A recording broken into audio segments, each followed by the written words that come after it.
Thank you for tuning in to our Sectional 3 preview only on the Central Indiana Sports Report.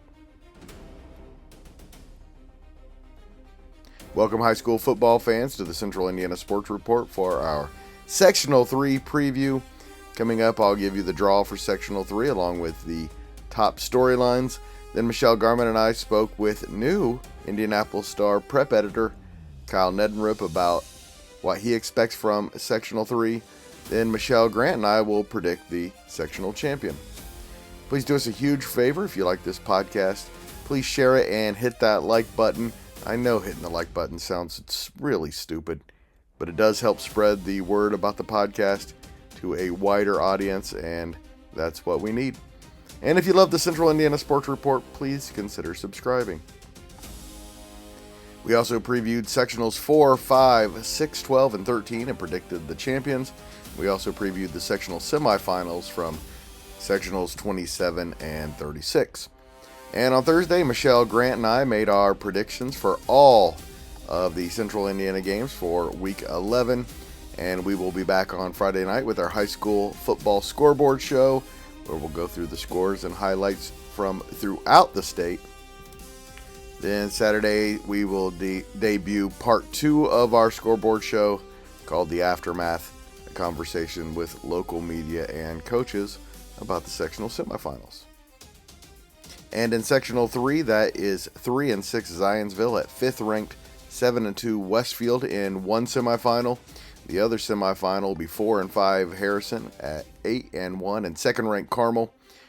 If this sectional goes as we expect, it'll be Westfield at Carmel in the championship game next Friday.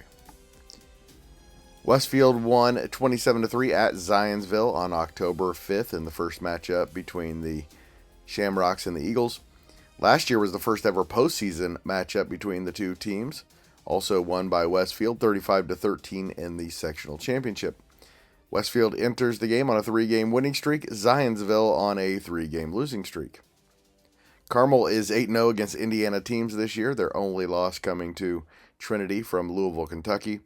Harrison's coming in following a nice 26-7 win at Lebanon in Week 9.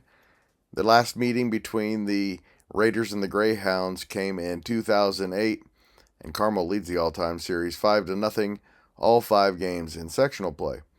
The Greyhounds surprisingly have not won a sectional championship since 2019. That's also the last time they won a state championship. Please stay tuned for Kyle Neddenriep of the Indianapolis Star.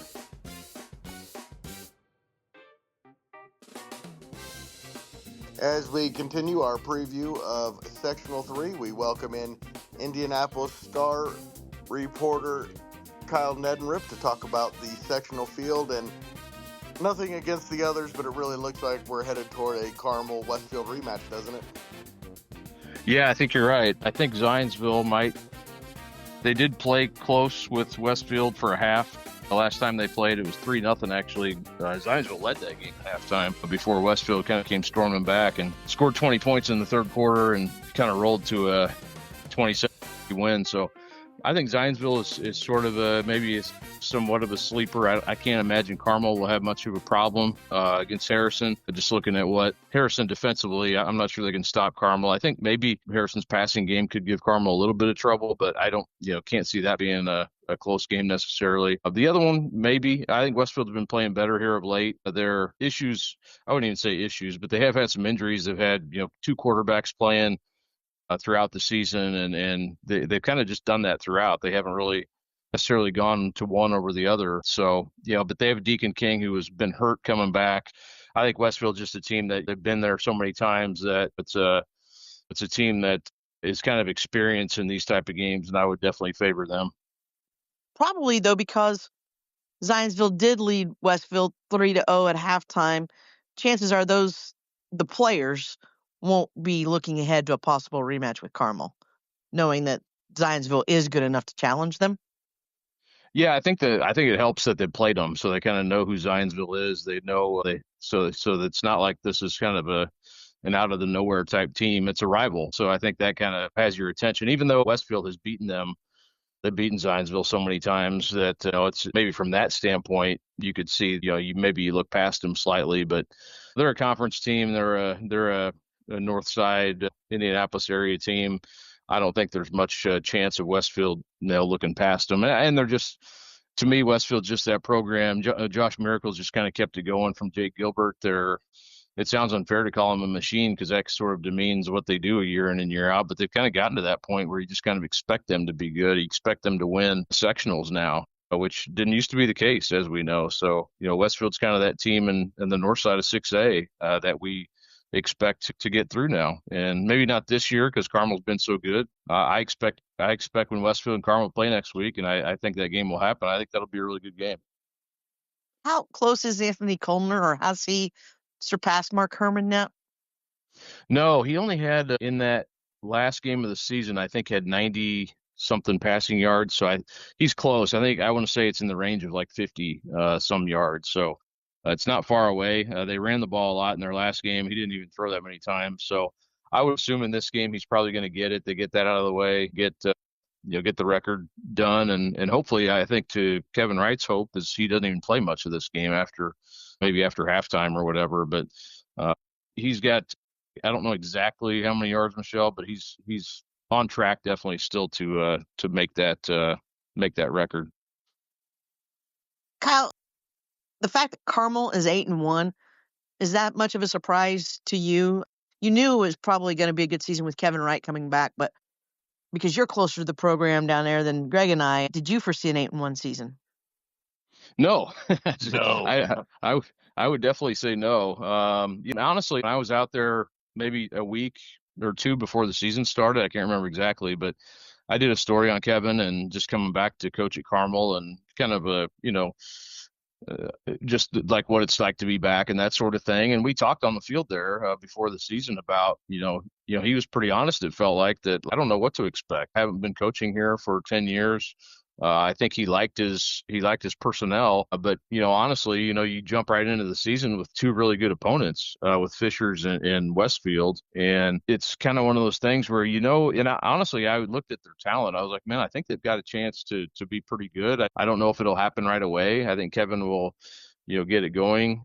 I had him on my list of like sleeper teams, which sounds weird for Carmel being such a power, but they were only 3-7, and they hadn't really done it lately. Their best season in recent years is probably that 2021. They were 9-2 and lost to Brownsburg pretty handily though, and they hadn't really even won a sectional since the COVID year. So yeah, I didn't expect them to be this good. The only loss is to an out-of-state powerhouse in Trinity, which that's always a good measuring stick type game. And they had one bad quarter in that game, and it kind of got away, and then they came back and made it somewhat of a game, even though it was a little bit. Too little, too late. But other than that, I mean, they've steamrolled everybody except for LC, which was that last game of the year. And LC, Dane Bathurst is out of that game too for Carmel, which makes a big difference for them defensively. But LC's pretty good. I mean, their offense is really good. So that's the only game that they've really been tested, which is crazy to think. I didn't expect that.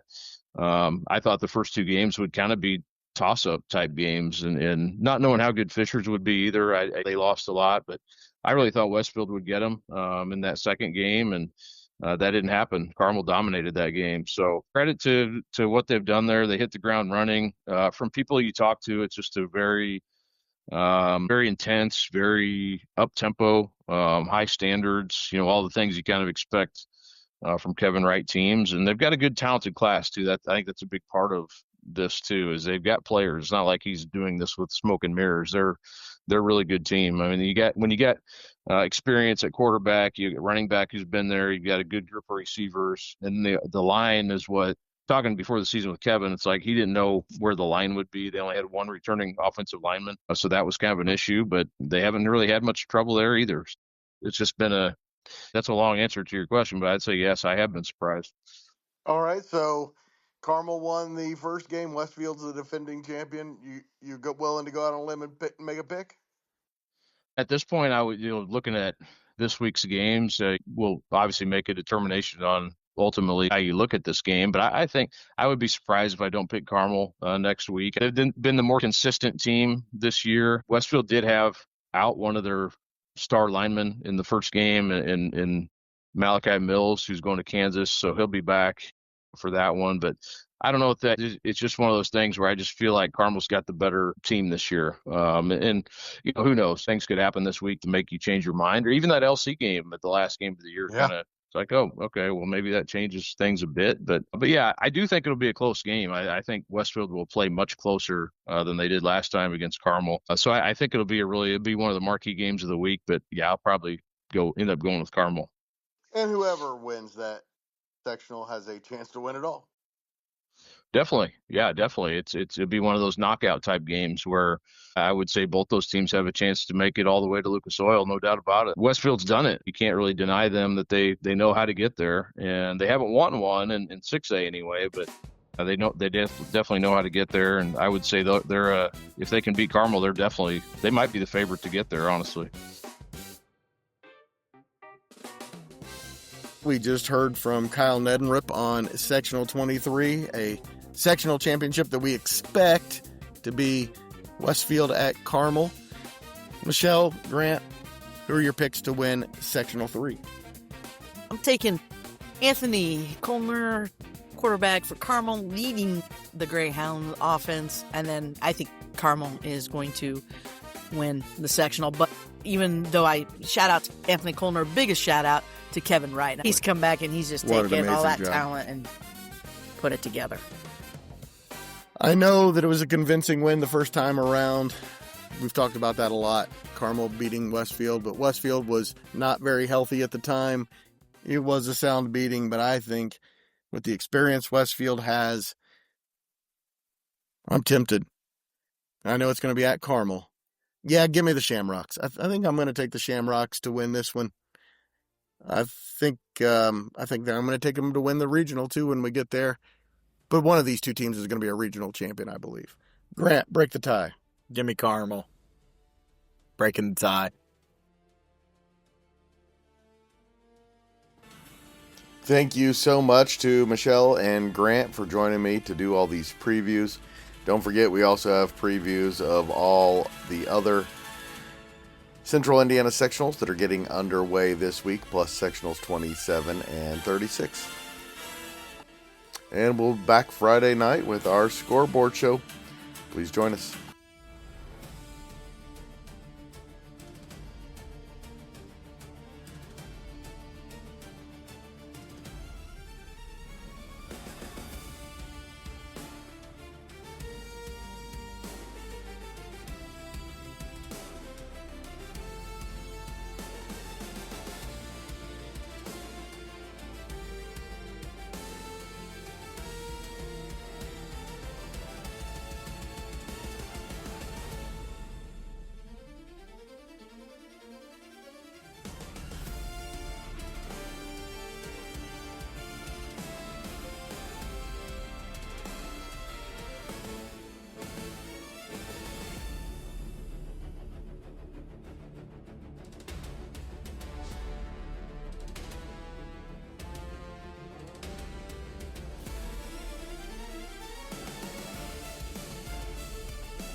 The Central Indiana Sports Report is a product of ITG Media, and I love Susie.